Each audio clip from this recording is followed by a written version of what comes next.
사랑의 아버지 감사합니다. 오늘도 말씀 주시면 감사합니다. 주님께서 제게 계시해 주신 그대로 전해 주신 그대로 제가 또한 우리 그리스도인들에게 전할 수 있도록 인도하시고 제가 더하거나 빼지 않고 전하며 또한 받는 우리 그리스도인들도 더하거나 빼지 않고 주님의 말씀으로 하나님의 말씀으로 그대로 받을 수 있도록 전하는 전하 받는 우리 그리스도인들 모두의 은혜를 내려 주시옵소서. 모든 말씀 우리 주 예수 그리스도의 이름으로 기도드립니다. 아멘. 자, 그러면 계속해서 본 말씀 읽겠습니다. 본 말씀은 로마서 3장 19에서 22절입니다. 다 일어서 주시기 바랍니다. 음, 로마서 3장 19에서 22절이요. 그러나 무엇이든지 율법이 이르는 것은 율법 안에 있는 자들에게 그것이 이야기하는 것임을 우리가 아는데 모든 입이 닫아지고 모든 세상이 하나님께 심판받을 책임이 있게 하려 하심이라. 그러므로 율법의 행위들에 의해 모든 육신이 그분 앞에서 의롭다고 선언받을 수 없나니 율법을 통해서는 죄의 인식이 있기 때문이라. 그러나 이제 율법과 별개로 하나님의 의가 나타나 있으니 율법과 예언자들에 의해 증언된 것인데 즉 모든 믿는 자들에게 미치는 예수 그리스도의 믿음을 통한 하나님의 의로 거기에는 정령 차별이 없느니라. 그럼 계속해서 주기도문을 같이 낭독하도록 하겠습니다. 하늘들 안에 계신 우리 아버지여, 당신의 이름이 거룩히 되게 하시며, 당신의 왕국이 오게 하시고, 당신의 원함이 하늘들 안에서처럼 땅 위에서도 이루어지게 하시며, 그 피로 적절한 저희의 양식을 오늘 저에게 주시고, 또한 저희 자신들이 저희의 채무자들을 면제해 준 것 같이, 저희의 채무를 면제해 주시며, 저희를 시험 안으로 끌어들이지 마시고, 오히려 그 악한 자로부터 구출하소서. 앉아주시기 바랍니다. 우리는 하나님께서 인간이 절대 지켜 행하지도 못할 신실한 언약을 왜 이스라엘 백성과 맺으셨는지, 즉, 왜 인간이 단 하나도 지켜 행하지 못할 수많은 계명들로 된 율법을 주셨는지 이미 자세히 살펴봤습니다. 즉, 율법은 우리 인간들로 하여금 죄를 짓지 않고 거룩하며 의롭고 선하게 살라고 주신 것이 아니라 이미 살펴본 것처럼 여러 가지 놀라운 역할을 하라는 목적으로 주어진 것입니다. 또한 하나님의 의의 기준으로 제시하신 율법 속에는 놀랍게도 하나님의 거룩하심과 의로우심 및 그분의 선하심 등 하나님의 성품이 숨어 있으며 결국 율법을 통해 사랑이신 하나님을 만날 수 있다고 배웠습니다. 율법의 핵심은 사랑인 것이죠. 여러분은 이제 다시는 율법의 행위를 통해 하나님께 의롭다 인정받으려, 즉, 의롭고 선한 행위를 통해 하나님께 칭찬받고 구원받으려는 어리석은 시도를 하지 않게 되기를 빕니다. 또한 그것을 종용하는 다른 복음의 거짓에 속지 않게 되기를 바랍니다. 여러분이 하나님의 계명을 지켜 의롭고 선하게 살려고 노력하는 순간 여러분은 이미 율법의 저주 아래 놓이게 됩니다. 계명은 율법의 한 조항인데 죄란 율법의 그 어떤 조항 하나라도 깨는 것입니다. 따라서 죄를 짓지 않으려면 그 계명 하나만 지켜서는 안 되고 율법의 모든 계명들, 곧 율법 전체를 항상 완벽히 지켜 행해야 하기 때문이죠. 다음 슬라이드 제가 보여드릴게요. 야고보서 2장 8에서 11절입니다.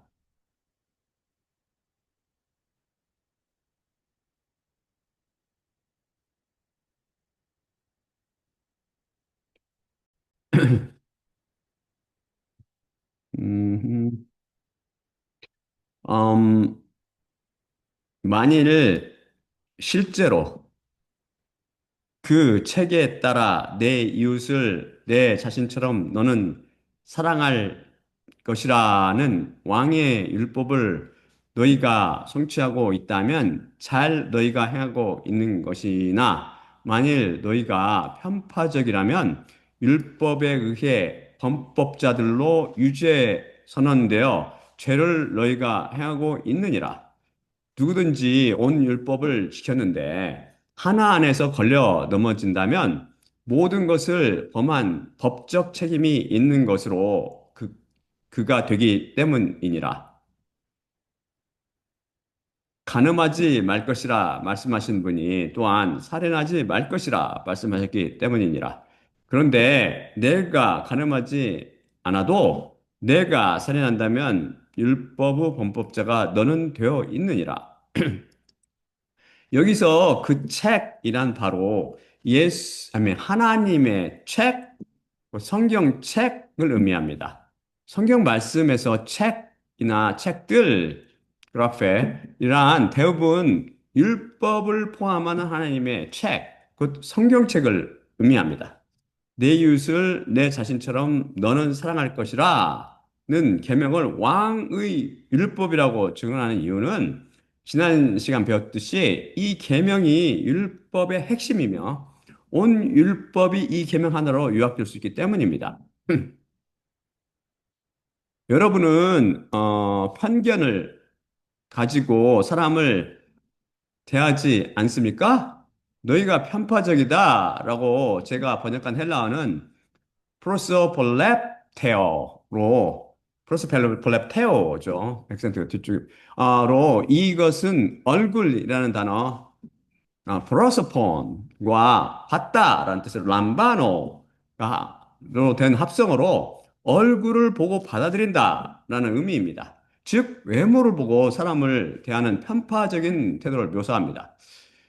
여러분이 사람을 외모에 따라, 즉, 잘생기고 잘 차려입은 사람에게 대하는 것과 못생기고 가난하게 차려입은 사람을 똑같이 대하지 못한 적이 단 한 번이라도 있다면 여러분이 이미 왕의 율법인 내 이웃을 내 자신처럼 너는 사랑할 것이라를 깬 격이요. 따라서 이미 율법을 깬 자로 죄인이며 범법자입니다.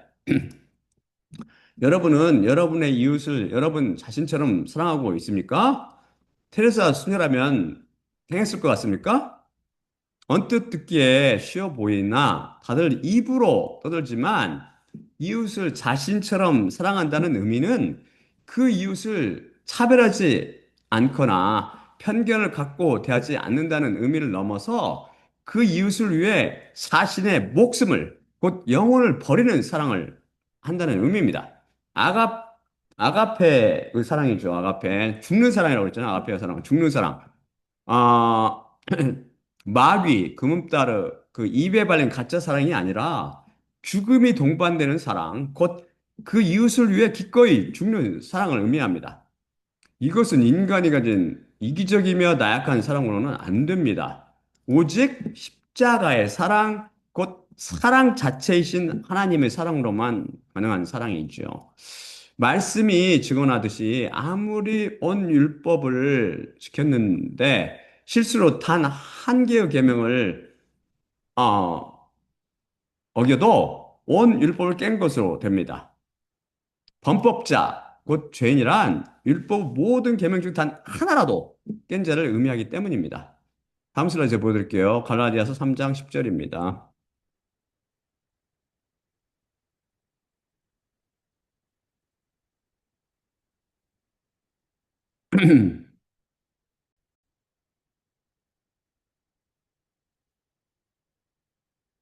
정령 율법의 행위들로부터 나온 자들마다 저주 아래 그들이 있으니 그것이 기록되어 있기 때문으로 그것들을 행하기 위해 율법의 책 안에 기록되어 있는 모든 것들에 머물러 있지 않는 자마다 저주 받으리라. 어, 이에 대해 혹시 누군가가 그럼 우리더러 죄를 지으면 막 살라는 말씀이요? 라고 물을지도 모릅니다. 십자가 복음을 잘 모르면 당연히 제기할 수 있는 질문입니다. 죄를 지으면서 막 살게 되면 음부로 떨어지게 되고 결국 영원한 둘째 사망, 곧 불못의 형벌을 받게 됩니다. 그렇다면 율법을 지키려고 하든 그것을 무시하고 죄를 지으며 살든 어차피 음부에 이르게 될 것이니 인생을 멋지게 실컷 죄를 지으며 살아야 할까요? 하지만 잘 생각해 보세요. 인생은 풀의 꽃처럼 잠깐이면 사라지죠. 이것은 잠깐이지만 음부와 불못의 형벌은 영원히 지속할 것입니다. 여러분은 순간적인 쾌락을 위해 영원을 포기하겠습니까? 살아날 방법을 찾아야지요. 만일 율법을 완벽히 지켜 행하여 구원받는 방법이 죄와 사망의 법 아래 갇혀 사는 인간에게 닫혀 있다면 우리에게 하나님께로부터 의롭다 인정받고 구원받는 방법은 정녕 없는 것일까요? 즉, 우리가 의롭게 되어 저 가공할 불못의 심판과 정죄로부터 해방될 방법이 없습니까? 다음 슬라이드 제가 보여드릴게요. 로마서 3장 19에서 22절입니다.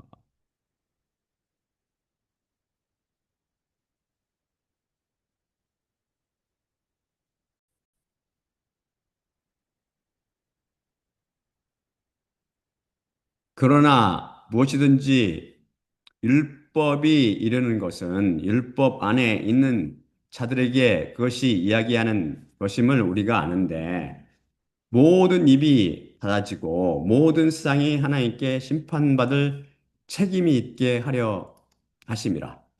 그러므로 율법의 행위들에 의해 모든 육신이 그분 앞에서 의롭다고 선언받을 수 없나니 율법을 통해서는 죄의 인식이 있기 때문이라. 그러나 이제 율법과 별개로 하나님의 의가 나타나 있으니 율법과 예언자들에 의해 증언된 것인데, 즉 모든 믿는 자들에게 미치는 예수 그리스도의 믿음을 통한 하나님의 의로 거기에는 정령 차별이 없느니라. 이 구절을 번역하면서 이 구절을 제가 번역하면서 새삼 제 영혼에 감동이 오더군요. 절망적이며 무력한 우리 죄인들에게 소망이 있었습니다. 그것은 바로 믿음입니다. 그런데 이렇게 중요한 구절이 등장하면 세상에 속한 다른 복음에서는 반드시 오역을 범합니다. 여기 핵심이 되는 구절은 22절인데 여기서 제가 축자적으로 예수 그리스도의 믿음을 통한 하나님의 의를 한글 성경들은 말할 것도 없고 현대 히브리어 성경 및 모든 영역 성경들이 righteousness of God by faith of Jesus Christ 즉 예수 그리스도의 믿음에 의한 하나님의 의나 the righteousness of God through faith in Jesus Christ 곧 예수 그리스도를 믿는 믿음을 통한 하나님의 의라고 여겼습니다. 언뜻 듣기에는 문제가 없어 보이지만 원문은 디카올 신의 데 세우 피스테오스 예수 크리스투 다시 해드릴게요. 니케오 신의 데 세우 디아 피스테오스 예수 크리스투로 되어 있는데 특히 디아 피스테오스 예수 크리스투를 YLT를 빼고는 다 오역했지요. 왜 이런 오역을 범했느냐 하면 그들이 우선 축자적으로 번역을 하지 않았으며 또한 믿음이 무엇인지를 전혀 모르고 자기가 다른 복음을 통해 배운 것을 상식적으로 성경을 번역하려 덤벼들었기 때문입니다. 원문의 이 구절인 디아 피스테오스 예수 그리스도 즉 예수 그리스도의 믿음을 통한을 영어로 번역하면 through faith of Jesus Christ가 되어야 합니다. 그런데 이것과 유사한 by faith of Jesus Christ라고 번역한 킹 제임스 버전 등은 왜 오역을 범했을까요? 전치사 through와 by 차이로 별 차이가 없어 보이잖아요. 원문은 분명히 through인 뭐뭇을 통해를 나타내는 전치사인 dia로 되어 있지 by인 뭐뭇에 의해의 뜻이 있는 휘포로 되어 있지 않습니다. 저는 하나님의 말씀 한 단어 한 단어를 심각하게 대하고 각각을 진리 자체로 받아들입니다. 그래서 이것이 왜 휘포가 아니고 디아로 되어 있는지 하나님께 여쭈었지요. 계시를 통해 하나님께서 가르쳐 주신 것은 다음입니다. 다음 슬라이드 제가 보여드릴게요. 로마서 10장 17절입니다.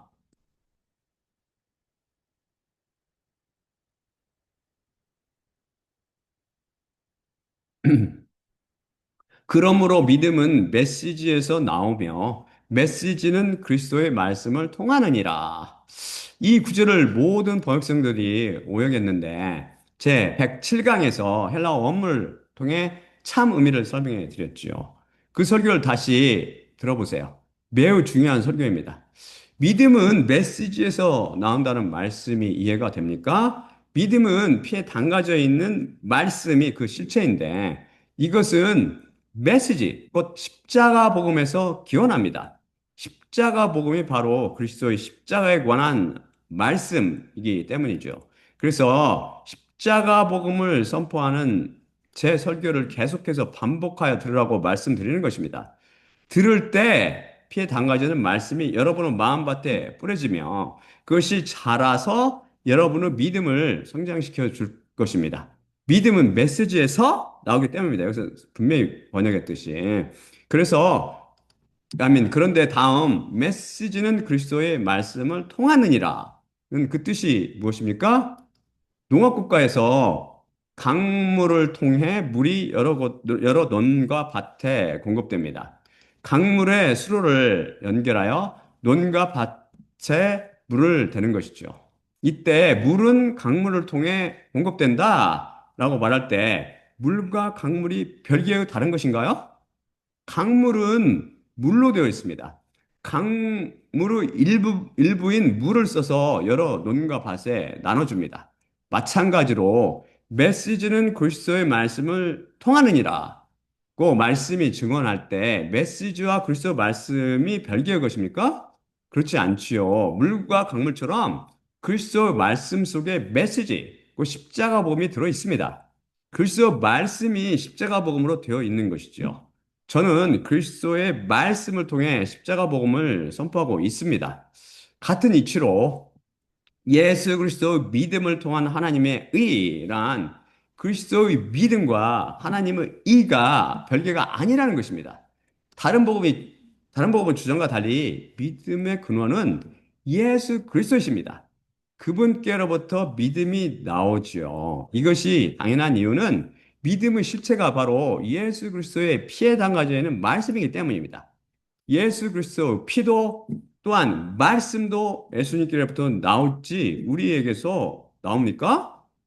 그래서 믿음과 하나님의 의가 물과 강물처럼 별개가 아니라 하나라는 의미죠. 곧 믿음 속에 하나님의 의가 들어 있습니다. 그렇다는 의미죠. 달리 표현해서 믿음은 하나님의 의로 된 것입니다. 그래서 믿음 자체가 의가 되며 그래서 하나님께서 우리 안에 있는 믿음을 보시고 우리를 의롭다 선언하시는 것입니다. 믿음이 의이기 때문입니다. 그래서 믿음이 있는 자는 의로운 자가 되며 믿음이 없는 자는 의가 없어 불의한 자가 되는 것이죠. 이제 명확히 이해가 갑니까? 다음 슬라이드 제가 보여드릴게요. 여호와 예수 그리스도 우리의 의, 음, 첫째 말씀은 에레미야 23장 6절 말씀입니다. 보라, 날들이 오너라. 여호와의 발설. 내가 다윗에게 의로운 가지를 일으키리니 왕이 되어 다스릴 것이며 지혜롭고 땅에서 심판과 공의를 행하리라. 그의 날들에 유다가 구원받을 것이며 이스라엘이 평안히 거하리라. 그리고 이것이 그분께서 그분에게 부르실 그분의 이름이니 여호와 우리의 의라. 다음이 고린도전서 1장 30절입니다. 그러나 너희 자신은 그분께로부터 나와서 그리스도 예수 안에 있는데 그분은 하나님께로부터 나와서 우리에게 지혜와 의와 또한 거룩과 구속이 되셨느니라. 이 말씀이 정확히, 명확히 이해갑니까? 이 말씀을 막연한 신학적 혹은 철학적 관념으로 받아들이지 마시고 말씀 자체를 진리로 받아들여 보세요. 여호와께서 그리고 예수 그리스도께서 의 자체가 되신답니다. 예수님께서 막연한 관념, 의라는 관념이 아니라 의라는 실체가 되신다는 말씀이죠. 성경 말씀은 절대 막연한 관념이나 철학에 관한 이야기가 아닙니다. 진리만을 증언하며 실체만을 묘사합니다. 생명 말씀이지요. 여호와께서 우리의 의이시며 예수 그리스도께서 우리의 의이신 이유는 그분께로부터 피해 당가지는 말씀이 나와 우리의 믿음이 근원이 되시며 의의 근원이 되시기 때문입니다. 의 실체인 믿음이 바로 피해 담가져 있는 말씀으로 그분께서 바로 피의 실체이시며 말씀의 실체로 믿음의 실체가 되시기 때문입니다. 그래서 여호와 예수 그리스도께서 우리 의가 되시는 것이죠. 믿음과 의가 별개가 아니라는 진리를 명심하기 바랍니다. 다른 복음을 통해 잘못 알고 있듯이 모두 가정이나 개념 혹은 철학적 관념이 아니고 실체입니다. 즉, 믿음도 실체요, 의도 실체입니다. 그 실체를 그 실체들의 주인공이 바로 여호와 예수 그리스도이신 것이죠. 자, 이제 우리가 하나님 앞에 의인으로 인정되는 방법은 율법을 지켜서는 안 되고, 즉, 율법의 행위로는 안 되고, 오직 예수 그리스도를 통해 주어지는 믿음으로만 가능합니다. 우리가 왜 믿음으로만 구원을 얻을 수 있는지 그 이유를 살펴볼까요? 즉, 하나님께서 왜 하필이면 믿음을 통해 우리 인간들을 구원해내시는 것을 계획하셨을까요? 그것은 첫째, 인간의 육신이 악하고 약해서 율법으로는 구원을 받지 못하기 때문입니다. 다음 슬라이드 제가 보여드릴게요. 로마서 8장 3에서 4절입니다. 로마서 8장 3에서 4절.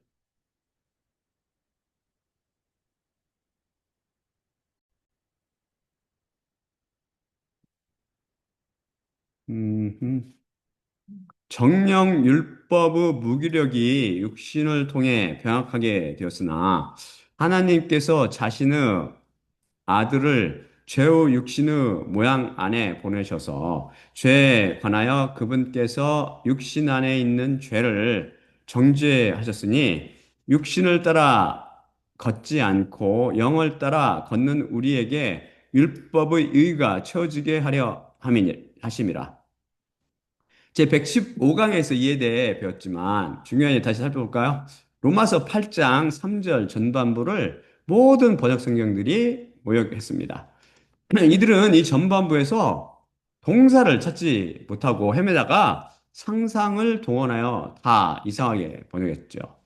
헬라어와 히브리어에서 특히 비동사가 숨어 있을 때 때로 이를 알아차리기 힘듭니다. 이 3절 전반부에는 어, 어, 아민, 이 3절, 삼절 전반부가 구가 될 수 없는 이유는, 어, 구가 될 수 없는데, 절이 아니고 구가 될 수 없는데, 왜냐하면 구로 해석하면 말이 안 되기 때문입니다. 이것을 구로 간주하고 제가 번역해드리면, 육신을 통해 병약한 율법의 무기력인데, 이것은 말을 하다 망골이 되고 맙니다. 사실 이것은 구가 아니라 비동사가 숨어 있는 절입니다. 프레이즈가 아니라 센텐스죠. 그렇다면 제가 제대로 번역한 정령 율법의 무기력이 육신을 통해 병합하게 되었으니가 무슨 뜻일까요? 사람을 구조하기 위한 구명조끼가 여기 둘 있습니다. 그런데 하나는 벼 집으로 만들어졌고 다른 하나는 물에 잘 뜨는 곰으로 만들어졌습니다. 이 두 구명조끼를 입은 사람들이 물에 빠졌다면 누가 가라앉고 누가 뜹니까? 볏짚으로 된 구면조끼를 입은 사람은 물에 가라앉게 됩니다. 왜 그러나요? 볏짚은 사람 체중을 버티지 못하고 사람을 물에 뜨지 못하게 하기 때문입니다. 볏짚으로 만들어진 구명조끼니까 조끼는 개미나 무당벌레와 같이 가벼운 곤충만 구할 수 있지 체중이 조금이라도 나가는 동물이나 사람을 구조해내지 못합니다. 그래서 그것은 무기력한 구명조끼라고 말할 수 있습니다. 무기력해서 곤충만 구하면 구했지 사람을 구조해내지 못하는 것이죠. 게다가 이 집으로 만든 부실하며 무기력하며 무기력한 구명조끼는 인간의 체중이 실리면 찢어지거나 망가집니다. 즉 병약해집니다. 율법이 바로 이런 무기력한 구명조끼입니다.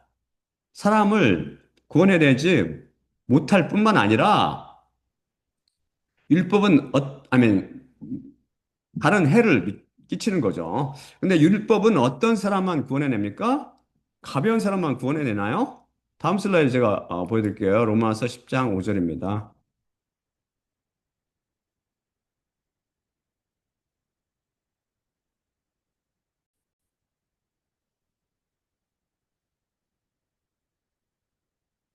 정령 모세가 율법으로 말미암는 의에 대해 기록하고 있으니 그것들을 행하는 사람은 그것들에 의해 살리라. 곧 율법을 행한 사람은 율법으로 살리라라는 말씀이죠.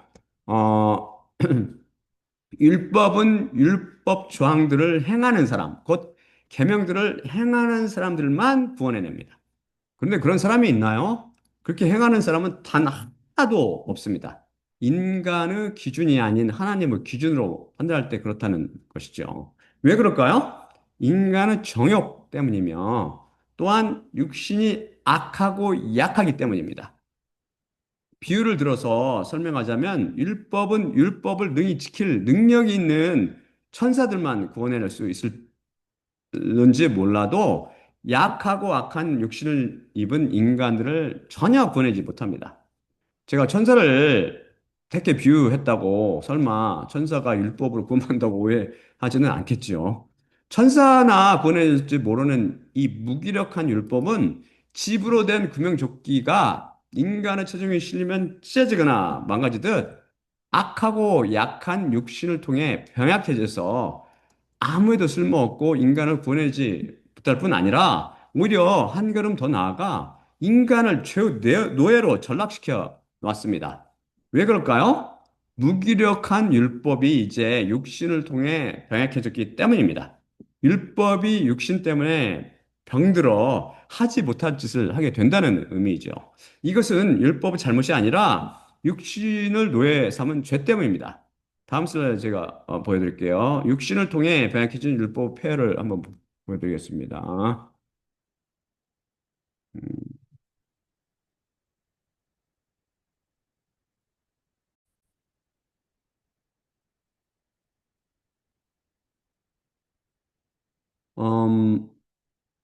로마서 7장 9에서 12절입니다.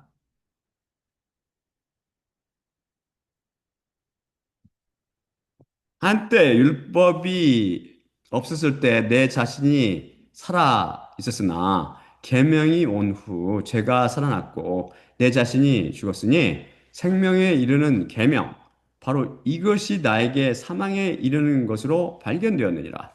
죄가 계명을 통해 기회를 잡은 후 나를 미혹했으며 그것을 통해 나를 죽였느니라.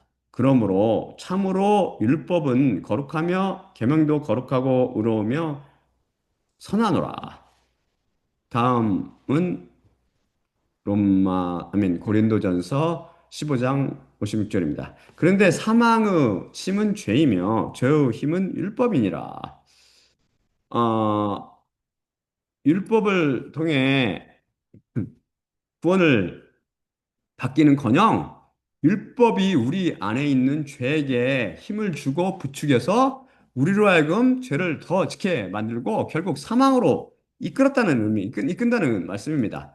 이렇듯 인간을 구원하지 못할 뿐 아니라 오히려 인간을 죽이고 죄 노예로 묶어두는 율법을 묘사하여 이것을 성경 말씀은 정령 율법의 무기력이 육신을 통해 병약하게 되었으나 라고 증언하고 있는 것입니다. 이해 갑니까? 우리는 가난한 이웃에게 라면 몇 상자와 돈 얼마를 보태준 것, 혹은 병자나 장애인의 휠체어를 좀 밀어준 것을 선한 행위로 여기거나 부모님께 용돈 드리고 때마다 형제들에게 선물 보내는 것을 착한 행위로 여기곤 하지요. 하지만 하나님께서는 그것들을 착한 행위로 보지 않으십니다.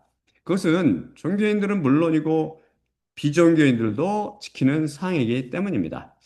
하나님께서는 누군가가 오른쪽 뺨을 치면 다른 쪽 뺨도 돌려대고 튜닉을 가지고자 하면은 옷을 벗어주며 억지로 한 밀리언을 맞아 로마 그 거리 다니죠. 이제 그대로 그냥 축제적으로 보내기 때문에 한 밀리언을 가져가면 투 밀리언을 동행하고 뭐든지 달라 하거든 주며 후고자 하거든 거절치 않는 행위를 착한 행위요, 온전한 행위로 보십니다.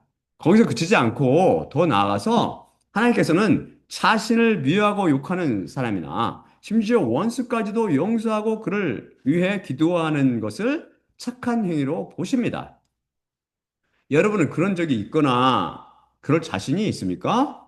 저도 별 다를 바 없지요. 사실 하나님께서는 완전하시기 때문에 어쩌다 한번 그렇게 한 것을 요구하지 않으시고 항상 완벽하게 그렇게 행동하는 것을 요구하십니다. 우리는 고작 한 번도 그렇게 못하지요. 또한 우리가 행위로 구원을 받으려면 하나님께서 제시하신 모든 계명들을 항상 완벽히 지켜야 합니다.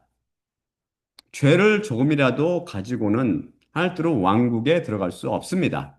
그런 사람은 안타깝게도 세상에 아무도 없습니다. 율법을 한 번 깨나 천 번 깨나 한 가지를 범하나 열 가지를 범하나 율법을 어긴 자는 모두 죄인입니다. 결국 우리 인간의 생각과 행위가 항상 악하기 때문에 행위로 구원을 받을 수 없습니다. 여러분 오늘 하루 중 착한 일과 거룩한 생각을 얼마나 하셨나요? 또 뒤돌아보아서 자신의 행위에 대해 하늘을 우러러 한 점 부끄러움이 없나요?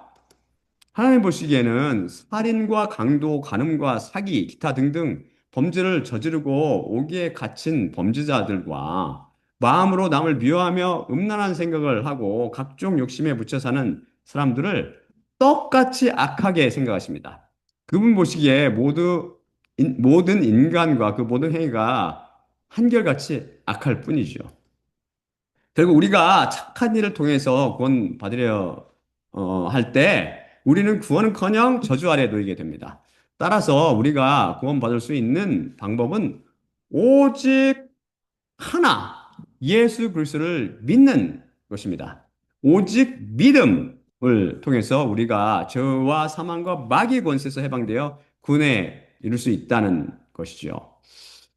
우리는 구원이 오직 믿음으로 가능하게 하신, 그리고 우리 구원이 오직 믿음으로 가능하게 하신 둘째 이유는 누구든지 자랑치 못하게 하기 위함입니다.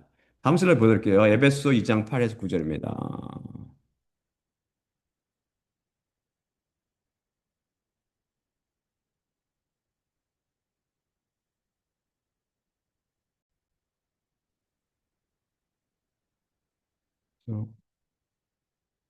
너희의 믿음을 통해 은혜로 구원을 받고 너희가 믿음을 통해 은혜로 구원을 받고 있기 때문이니 이것이 너희에게서 나온 것이 아니요 하나님의 선물이라 행위들로부터 나온 것이 아니니 누구든 자랑치 못하리라.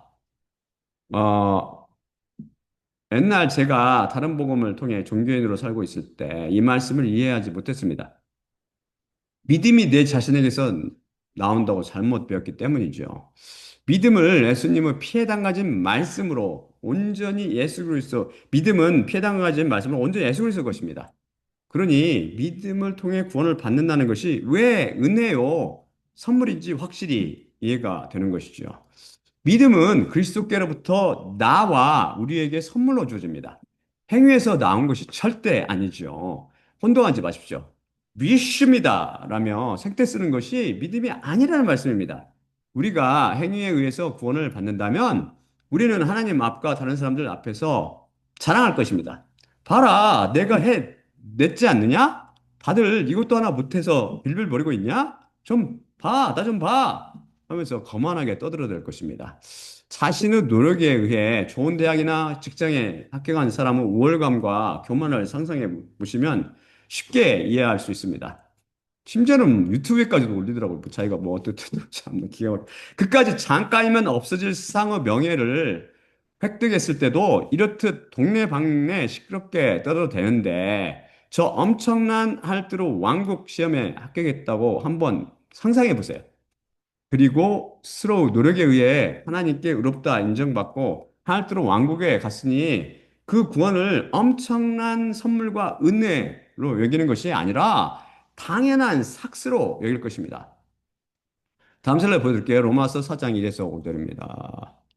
오늘은 로마서가 좀 많습니다. 로마서 이게 어렵지 않잖아요. 이제 많은 실력을 이게 닦아가지고 많은 다른 복음을 추종한 사람들이 제일 어려워하는 그 로마서와 히브리서가 그냥 어렵지 않을걸요. 이제 여러분이 로마서, 그냥 그렇다면 우리의 원조 아브라함이 육신을 따라 무엇을 발견했다고 우리가 말하리요? 만일 정령 아브라함이 행위들에 의해 의롭게 되었다면 자랑을 갖고 있겠지만, 그러나 하나님을 향해서는 갖고 있지 않노라. 정령 성경이 무엇을 말씀하느냐? 그러자 아브라함이 하나님을 믿으니 그것이 그에게 의로 간주되었느니라. 행하는 자에게는 삭시 은혜를 따라 주어진 것으로 간주되지 않고 오히려 빚으로 간주되지만 행하지 않지만 불경건한 자를 의롭다 하시는 이를 믿는 자에게는 그의 믿음이 의로 간주되느니라.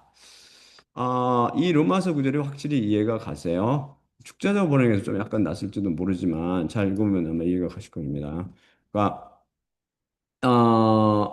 왜 믿음이 의로 간주되는지 이해가 이제 가십니까? 하나님께서는 믿음과 의를 같은 것으로 생각하시는데, 왜냐하면 그들이 별개가 아니기 때문이죠. 방금 전에 배웠잖아요. 믿음 안에 의가 들어있지요. 그런데 행위로 구원받게 되면 그 구원이 은혜가 아니라 빚이요 삭스로 취급됩니다. 구원을 노력의 대가로 여긴다는 말씀이죠. 당연히 기쁨도 감사도 크지 않을 것입니다. 행위로 율법을 지켰는데 구원이 주어지지 않으면 오히려 하나님께 따지고 들 것입니다. 따지려 들 것입니다. 왜 제 빚 안 갚으세요? 라고 말이시오. 하지만 우리의 구원은 우리의 노력이나 열심 혹은 정성 등 행위로 성취될 수 없습니다. 행위가 아닌 믿음으로 가능하기 때문입니다. 그래서 우리는 하나님 안에서 자랑할 수도 교만하게 떠들 수도 없습니다. 그런데 많은 사람들이 착각하는 것 중에 하나는 믿음이 자기에게 달려있다는 것입니다. 자기가 믿어 구원을 얻었다는 것이죠. 이것은 믿음이 아니라 믿음의 가면을 쓴 행위일 뿐입니다. 믿는다는 행위이죠. 다른 복음의 기만입니다. 여러 번 배웠듯이 믿음은 자기 자신으로부터 나오거나 자기 자신에 달려있지 않습니다. 우리를 구원에 이르게 하는 이 믿음조차 자기 자신으로부터 오는 것이 아니라 100% 여호와 예수 그리스도로부터 오는 것이며 하나님께서 주신 것입니다. 예수님의 피와 말씀이 누구의 것입니까? 우리의 것입니까? 믿음은 우리 마음대로 생기는 것도 잘하는 것도 아닙니다. 따라서 내가 믿겠다고 맘먹는다고 해서 내 마음대로 믿을 수 있는 것이 아닙니다. 이것을 많은 사람들이 다른 복음을 통해 잘못 배워서 믿음도 구원도 모두 자기에게 달려 있다고 착각하면서 하는 것입니다. 다음 슬라이드 보여드릴게요. 로마서 9장 10에서 18절입니다.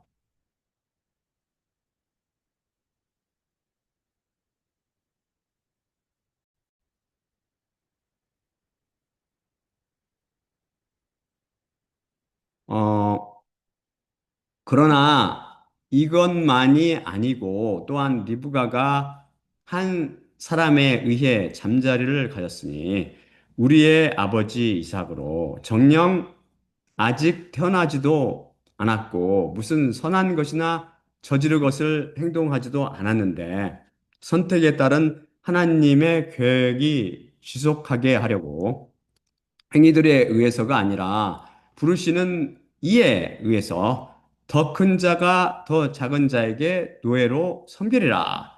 그녀에게 말하졌느니라. 기록된 것처럼 야곱을 나는 사랑했으나 에서를 나는 미워했노라. 그러므로 무엇을 우리가 말하리요? 하나님께 불의가 있지 않느냐? 결코 그렇게 되지 말게 하소서. 않게 하소서. 그분께서 모세에게 이르셨기 때문이니 내가 자비를 베풀 자를 내가 자비를 베풀 것이요. 내가 동정할 자를 내가 동정할 것이라. 그러므로 따라서 원하는 자로부터 아니요. 달리는 자로부터도 아니며 오히려 자비를 베푸시는 하나님께로부터이니라. 정녕 성경이 파라오에게 이르니 바로 이것을 위해 너를 내가 높였으니 내 안에서 내 능력을 내가 보이려 함이며 온 땅에 내 이름을 널리 알리려 함이라. 그러므로 따라서 여러분께서, 그분께서 원하시는 자를 그분께서 자비를 베푸시며 그분께서 원하시는 자를 그분께서 굳게 만드시니라. 어, 여기에서, 말씀이 야곱과 에서를 예로 들어 설명하고 있듯이 하나님의 계획과 그것에 따른 우리의 구원은 우리가 어떤 행위를 하기도 전에 이미 에히에 아쉘 에히에 그 하나님의 주권과 계획에 의해 결정된다는 것입니다. 원하는 자로부터 아니요, 달리는 자로부터도 아니며 오히려 자비를 베푸시는 하나님께로부터이니라가 무슨 뜻입니까? 원하는 자로부터 아니요 에서 원하는 자란 구원받기를 원하는 인간을 가리킵니다. 즉 우리가 구원받기를 찰떡같이 꿀떡같이 원해도 구원받을 수 있는 것이 아니라는 말씀이죠. 그렇지 않다면 이게 그게 거짓말하잖아요. 그럴 수 있다고. 그렇지 않아요. 그렇지 않다면 구원받기를 원하는 모든 사람들은 위로부터 나무 여부에 무관하게 지금 다 하늘들의 왕국에 살고 있을 것입니다. 일단 가보면 알겠죠. 그런지 아닌지. 달리는 자로부터도 아니며, 란, 열심히 달리며 행하는 자를, 지칭합니다. 불철주야 하나님을 위해, 또한 그분의 교회를 위해 수고와 봉사, 정성을 다하는 사람이죠. 이렇게 열심을 다해 수고한다고 그가 구원받을 수 있는 것이 아니라는 말씀입니다. 이것을 다른 복음이 혼동하고 있죠. 구원은 절대 인간에게 달려있지 않습니다.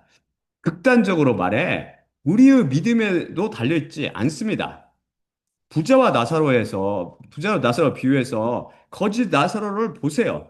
그가 믿어서 아브라함의 품에 안겼다는 말씀이 있습니까? 이것은 안 믿어도 된다는 이야기가 아니라 우리의 구원이 온전히 하나님께 달려있다는 말씀입니다.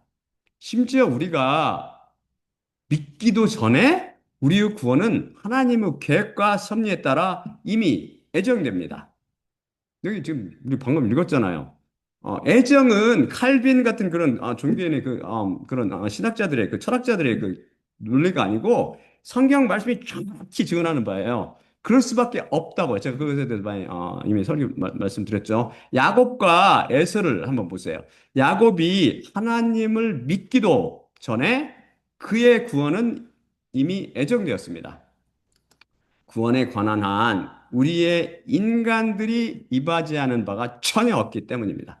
온전히 100% 하나님의 선물입니다. 그래서 아무도 하나님 앞에서 아무것도 자랑할 수 없습니다. 정말 아무 자격 없는 자신에게 믿음을 주시고 그것을 통해 은혜로 구원해 주시는 하나님께 영광을 돌릴 수밖에 없는 것이죠. 그렇잖아요. 우리가 오직 믿음을 통해서만 구원받도록 하신 셋째 이유는 우리의 구원을 은혜로 이루시기 위함입니다. 다음 슬라이드 보실게요. 로마서 4장 11에서 17절입니다.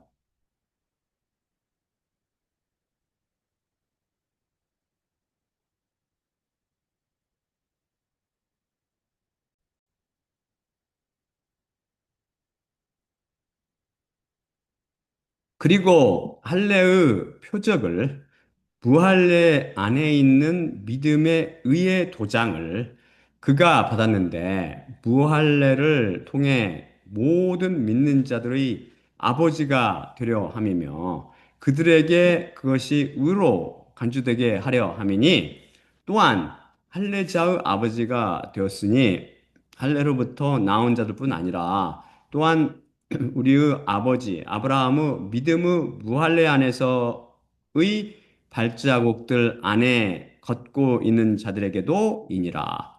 그가 세상의 상속자가 되리라는 약속이 아브라함과 그 씨에게 주어진 것은 율법을 통해서가 아니라 오히려 믿음의 의를 통해서이기 때문이라. 만일 율법에서 나온 자들이 상속자들이라면 믿음은 헛되게 만들어져 있으며 그의 약속은 폐하여져 있으니 율법은 진노를 야기하기 때문인데 율법이 없는 곳에는 범법함도 없느니라. 그러므로 은혜에 따라 그 약속이 모든 시에게 율법으로부터 나온 자뿐 아니라 오히려 또한 아브라함의 믿음으로부터 나온 자에게 신뢰할 수 있게 되기 위해 믿음으로부터 되나니 그는 우리 모두의 아버지인데 많은 민족들의 아버지로 너를 내가 세웠느니라고 그것이 기록되어 있는 것과 같으니라. 같으니 그의 반대편에 계시는 죽은 자들을 살리시며 있지 않은 것들을 있는 것들로 부르시는 하나님을 그가 믿었느니라. 어, 약간 어리석하게 들지 모르지만 이건 완전한 그 이제 현재 완료형 같은 게 들어가서 저는 그대로 축제적으로 변형하기 때문에 우리는 현재 완료 같은데 잘 익숙치 않잖아요. 우리 한글에는 좀 어색하게 들릴지도 모르겠어요. 좀 이게 참 이게 출처진 번역이거든요. 우리는 저는 막 번역할 때마다 하나님께 존경했을 때 어떻게 쓰는지 아세요? 하나님을 왕 앞에서 왕한테 예수 이러겠어요? 뭐 말도 안 되지. 왕한테 하듯이 존경어를 제가 쓰고, 다른 것들도, 그러니까 약간, 문법에, 한국 문법에 존경어법에 안 맞을 거예요. 아마 여러분 볼 때. 얘는 문법도 모르나? 그럴지도 모르지. 아무튼. 음, 우리는 구원을 행위가 아닌 믿음에 의해 얻습니다. 누구든지 믿기만 하면 구원이 선물로 준다는 말씀이지요. 믿음과 은혜는 동전의 양면 같은 것으로 믿음으로 구원을 받는다는 것은 은혜로 구원을 받는다는 말씀과 동일합니다. 모두가 하나님의 선물이기 때문이죠. 우리 하나님은 만왕의 왕중이시잖아요. 왕들보다 높잖아요. 우리 왕한테 그렇게 함부로 말하겠어요? 믿는 자는 그가 유대인이든 한국인이든 할례를 받았든지 받지 않았든지 머리 색깔이 노랗든지 까맣든지 키가 크든 작든 눈이 좋든지 나쁘든지 저처럼 눈이 좀 나쁘든지 읽을 때 약간씩 노예이든지 자연이든지 남자이든 여자이든 꼬부랑 할아버지든 대학생이든 의사든 노동자이든 전과 시범 출신이든 양반 출신이든 그 어떤 차별도 없이 다 구원을 받습니다. 만일 인간의 구원이 믿음이 아닌 율법의 행위에 의한 것이라면 우리 이방인들은 구원의 소망, 영생이나 할수록 왕국과는 아무 관계없는 사람들일 것입니다. 오직 율법이 주어진 이스라엘 사람들만 이런 복을 받을 수 있을 것입니다. 그렇다면 우리는 얼마나 비참한 사람들이겠습니까? 설사 그렇다 하더라도 우리 이방인들은 하나님께 따지고 불평할 수 없습니다. 이분은 창조주요, 조물주로서 당신 자신의 주권에 의해서 그런 일을 하시는 것이죠. 우리는 우리의 죄에 따라서 심판을 받고 형벌을 받을 뿐입니다. 하지만 매우 자비로우신 하나님께서는 우리 이방인들도 아무 차별 없이 사랑하시고 구원해 주시기로 계획하셨습니다. 이게 바로 믿음에 의한 구원이요. 은혜에 의한 구원입니다. 얼마나 기쁘고 복된 소식입니까? 구원받기를 갈망해서 예수님께 나오는 자는 누구나 선물로 구원을 주시겠다는데요. 이 기쁜 소식을 만민에게 전해야 하지 않겠어요? 은혜란 받을 자격이 없는 사람에게 공짜로 선물을 안겨주는 것이라고 배웠습니다.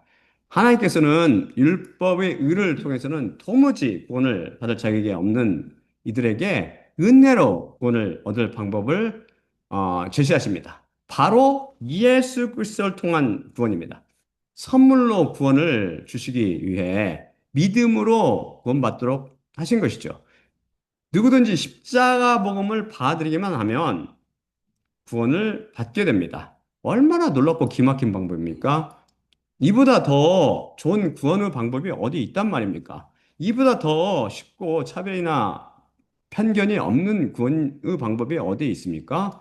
이보다 더 은혜롭고 감격스러운 구원의 방법이 어디 있을 수 있습니까? 누구든지 예수님께 두 손 들고 나온 자는 아무것도 물으시지 않으시고 구원을 선물로 거저 주신다는데 이 얼마나 놀라운 사랑의 하나님입니까? 여러분은 지금 죄 때문에 고민하십니까? 마음의 평안과 기쁨이 없습니까? 삶의 만족이 없나요? 지옥이 두려우십니까? 율법의 정죄와 형벌에서 영원히 해방되고 싶습니까? 하나님과 함께 하늘뜨는 왕국에서 영생을 누리고 싶나요? 지금 예수님을 주님으로 고백하십시오. 지금부터 모든 것을 예수님께 맡기십시오. 그렇다면 시간이 흐를 것이며 때에 맞춰 하나님의 계획하신 시간에 여러분은 구원을 선물로 얻을 수 있게 될 것입니다. 그럼 다음 시간에도 십자가의 비밀을 캐내기 위해 계속 기쁘고 감사한 여행을 계속하도록 하겠습니다. 그럼 마지막으로 고린도전서 11장 23에서 26절을 읽고 마치도록 하겠습니다. 음,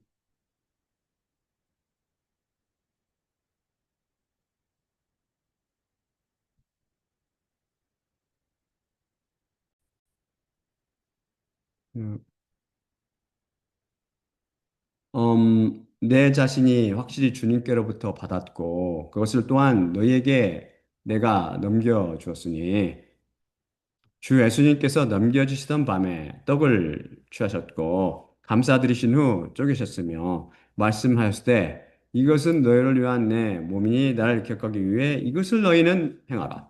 마찬가지로 또한 저녁 만찬을 잡수신 후 잔을 취하셨고 이르시되 이 잔은 내 피 안에 있는 새 언약이니 너희가 마실 때마다 나를 기억하기 위해 이것을 너희는 행하라.